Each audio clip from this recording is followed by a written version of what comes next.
नमस्कार दोस्तों PCS academy में मैं आप सभी लोगों का स्वागत करता हूं। और दोस्तों आज की डेट में हम लोग जीएस फर्स्ट पेपर का लेक्चर देखेंगे। आपका वर्ल्ड हिस्ट्री का लेक्चर है और अमेरिका की क्रांति का, और इसी से संबंधित चीज़ों को देखेंगे। 10 से 12 पेजेस हैं, तो लगभग 2 पार्ट में हम लोग इसको कंप्लीट कर लेंगे, ठीक है। और आज से ही दोस्तों रात तक लगभग 9-10 बजे तक एक लेक्चर और आएगा आपका जीएस सेकंड पेपर का, यानी पॉलिटी का। जो मेंस जीएस पेपर सेकंड है तो उसका पॉलिटी का आएगा लेक्चर, ठीक है। तो इसमें दो दो लेक्चर करके हम लोग दोनों पेपरों को कंप्लीट कर लेंगे, ठीक है। अब देखिए यह लेक्चर है दोस्तों, ठीक है। तो इसकी पीडीएफ दोस्तों आप लोगों को पेड व्हाट्सएप ग्रुप जो चल रहा है 19-20 का, तो उसी में प्राप्त हो जाएगी, ठीक है। ये वीडियो आप लोगों को अच्छा लगता है तो वीडियो को लाइक कर दीजिएगा और वीडियो को शेयर भी करा दीजिएगा। चलिए ज़्यादा देर न करते हुए आज का जो लेक्चर है उसको स्टार्ट करते हैं। देखिए अमेरिका क्रांति की बात करते हैं तो अमेरिका की क्रांति जो है वो औपनिवेशिक पराधीनता से मुक्ति का इतिहास माना जाता है, ठीक है। यह एक इतिहास है। और यहाँ पर देखिए जैसे अमेरिका में है तो अमेरिका में ब्रिटेन के लोग बसते हैं, तो ये बहुत सारी चीज़ें इंग्लैंड का के लोगों का अमेरिका में बसने के कारण बहुत सारी चीज़ों को हम लोग अच्छे तरीके से देखेंगे। देखिए अमेरिका की क्रांति जो होती है 1776 में फिलाडेल्फिया कांग्रेस की उद्घोषणा और फिर अंग्रेजी और अमेरिकी सेनाओं के बीच संघर्ष के माध्यम से हुई होती है, विकसित हुई होती है, ठीक है। जिसमें होता क्या है कि जैसे अमेरिका है तो अमेरिका को फ्रांस सहित कई यूरोपीय देशों का समर्थन भी प्राप्त होता है, ठीक है। कहीं ना कहीं जो ब्रिटेन के जो लोग रहते हैं, ब्रिटेन के लोग और अमेरिकी लोगों के मध्य में अमेरिका के लोग स्वाधीनता चाहते हैं, अपने देश को स्वतंत्र कराना चाहते हैं ब्रिटेन से, ठीक है। और अनेक देश जो आसपास के देश रहते हैं, फ्रांस है और कई यूरोपीय देश जो हैं अमेरिका का समर्थन भी करते हैं। जिसमें विजय के पश्चात क्या होता है, जॉर्ज वाशिंगटन जिन्होंने इस युद्ध में अमेरिकी सेना का नेतृत्व करते हैं और अमेरिका के यह प्रथम राष्ट्रपति यानी फर्स्ट प्रेसिडेंट भी बनते हैं। और अमेरिका की यह सरकार जो है वहाँ के स्थानीय लोगों की ना होकर उनमें से उन्हीं के बीच से बनी एक सरकार मानी जाती है।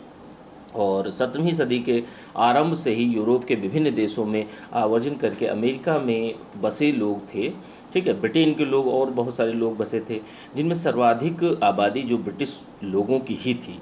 तो देखिए ब्रिटिश के लोग जो हैं अमेरिका में बसने के कारण क्या थे, तो कारणों को देख लेते हैं कि जैसे व्यापारिक कारणों को देखते हैं। कच्चे माल की उपलब्धता, अमेरिका में कच्चे माल की उपलब्धता अधिक थी।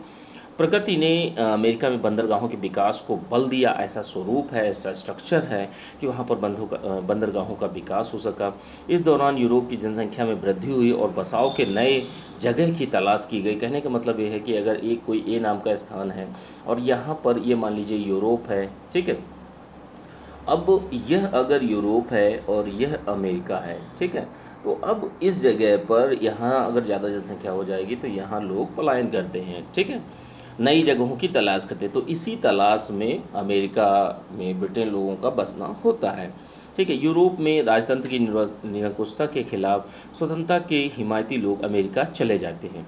वाणिज्य व्यापार में संलग्न लोग वाणिज्यिक हस्तक्षेप से पीड़ित होकर भी अमेरिका चले जाते हैं। धार्मिक भेदभाव यूरोप में ज़्यादा बढ़ गया होता है, इस नीति में लोगों के पलायन को भी बल मिलता है।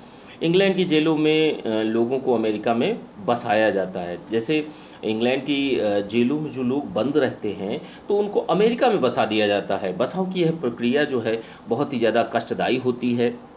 और क्या होता है कि जो कष्ट साध्य होती है और व्यय साध्य भी होती है, इसीलिए स्वैच्छिक प्रयासों का प्रतिफल मात्र न होकर संगठित व्यापारी कंपनियों के द्वारा प्रायोजित तथा कभी कभी राजाओं के चार्टर द्वारा अस्तित्व में आते हैं। ऐसा अमेरिका में प्रक्रिया चलती है, ठीक है। अब अमेरिका का विकास क्रम की बात कर लेते हैं तो देखिए दक्षिणी अमेरिका में जैसे कुछ स्टेट हैं, वर्जीनिया है, मैरीलैंड है, कैरोलिना है, जॉर्जिया है जैसे प्रांत, और मध्य अमेरिका में न्यूयॉर्क, न्यू जर्सी, उत्तरी अमेरिका में प्लायमाउथ और मैसाचुसेट्स और कनेक्टिकट और रोड आइलैंड, न्यू हैम्पशायर आदि आदि जो हैं 1600 ईस्वी से 1650 के बीच में जमकर यह स्टेट उभर कर आते हैं, जहां कुछ लोगों को इंग्लैंड की सरकार ने चार्टर देकर भेजा था, ठीक है।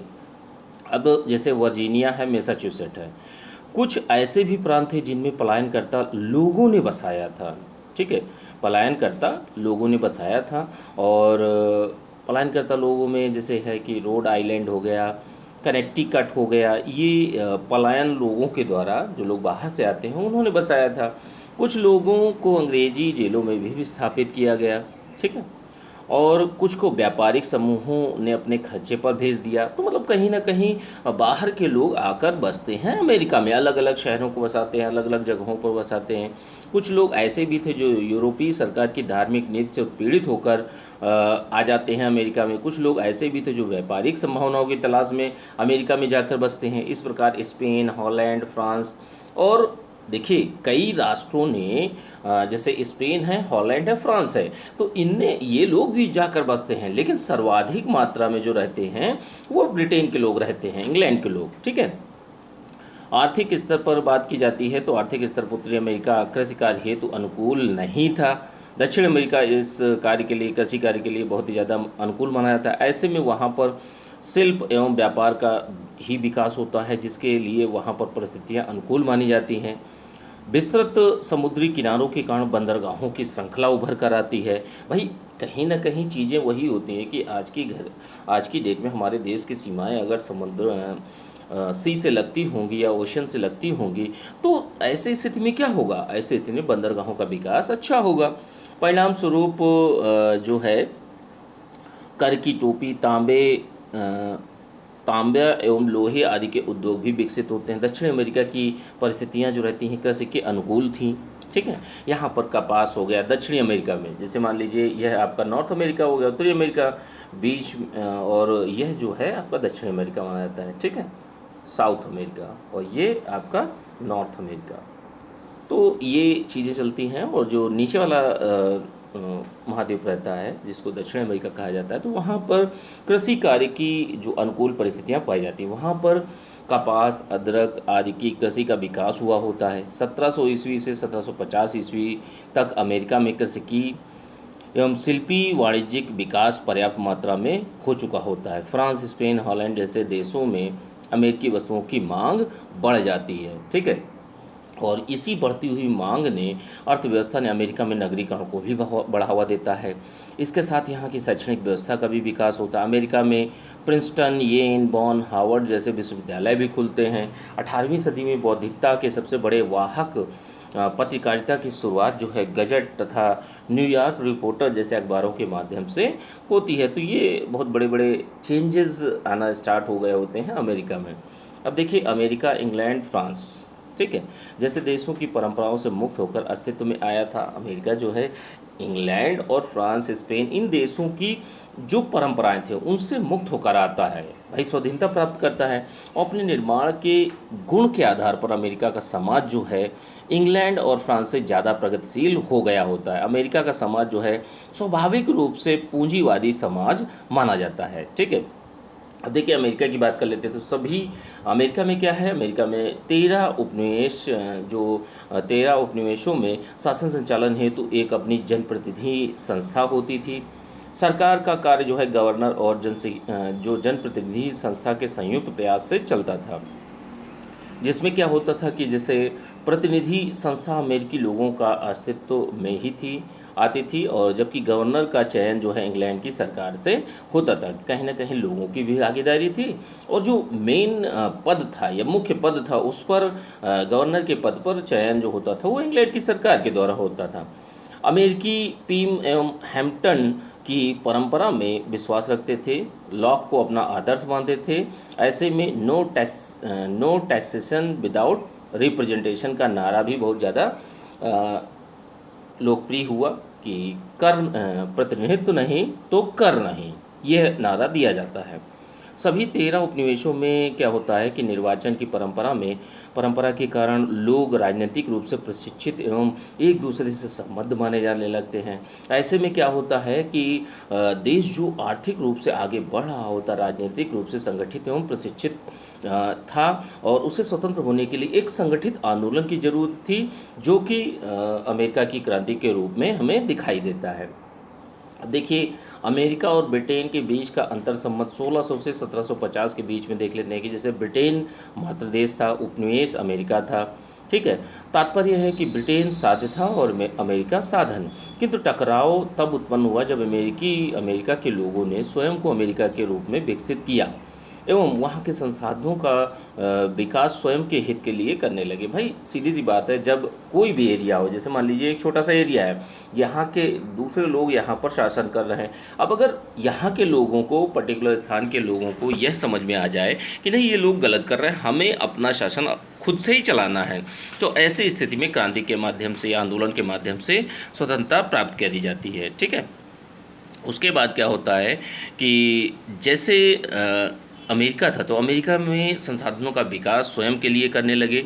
अमेरिका एक राष्ट्र के रूप में उभरने लगा। अमेरिका और इंग्लैंड के मध्य संबंधों का आधार जो था, पहले क्या था, औपनिवेशिक था, जिसका केंद्रीय विषय क्या था, भाई व्यापार करना, वाणिज्यवाद इसका मूल आधार माना जाता है। ठीक है, व्यापारिक संबंध, ठीक है, व्यापार करना, अधिकतम व्यापार, अधिकतम लाभ, मात्र देश के पक्ष में बुलियन का प्रवाह, मतलब धन का प्रवाह, सोने चांदी का प्रवाह, ये सारी चीज़ें मानी जाती हैं। उपनिवेशों से कच्चे माल की प्राप्ति, अमेरिका के विनिर्माण उद्योग के ऊपर मात्र देश का नियंत्रण, मतलब सारी चीज़ों पर नियंत्रण जो रहता था वो मात्र देश का रहता था, जो उपनिवेशिक देश के ऊपर। ठीक है, अब आगे चीज़ें क्या हैं कि जैसे अमेरिका की कृषि की संभावना एवं कच्चे माल का नियंत्रण और उसके व्यापार और वाणिज्य नियंत्रण, औद्योगिक मौद्रिक व्यवस्था नियंत्रण, मतलब सभी प्रकार की व्यवस्थाओं पर नियंत्रण अंग्रेजों ने किया था। ठीक है, अंग्रेजों ने वाणिज्यिक हितों को ही पोषित करना ही उनका नीति का केंद्रीय विषय माना जाता है ब्रिटेन के लोगों का। ठीक है, अब इसमें क्या होता है कि जैसे उद्देश्य को पूरा करने के लिए मात्र देश अपने राजनीतिक प्रभाव का इस्तेमाल करता था। ठीक है, जिसके तहत अमेरिकी शासन व्यवस्था के ऊपर अपना नियंत्रण रखता था। यह नियंत्रण वहाँ स्थापित होता था राजा के सहयोगी संगठन नीति काउंसिल के माध्यम से गठित व्यापारिक बोर्ड, नौसैनिक बोर्ड, अमेरिकन डिपार्टमेंट के माध्यम से रखा जाता था।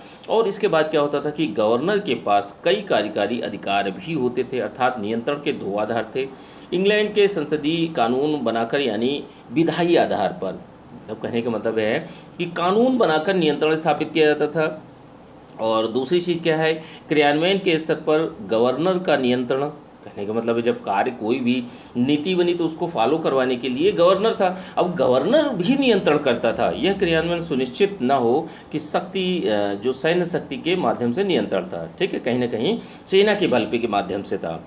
ठीक है, नियंत्रण जो था। अब इन सब के बदौलत अमेरिका में नियंत्रण और प्रशासन के प्रभुत्व के निर्धारण का संचालन किया जाता था। ठीक है, तो ये सारी चीज़ें चलती थीं।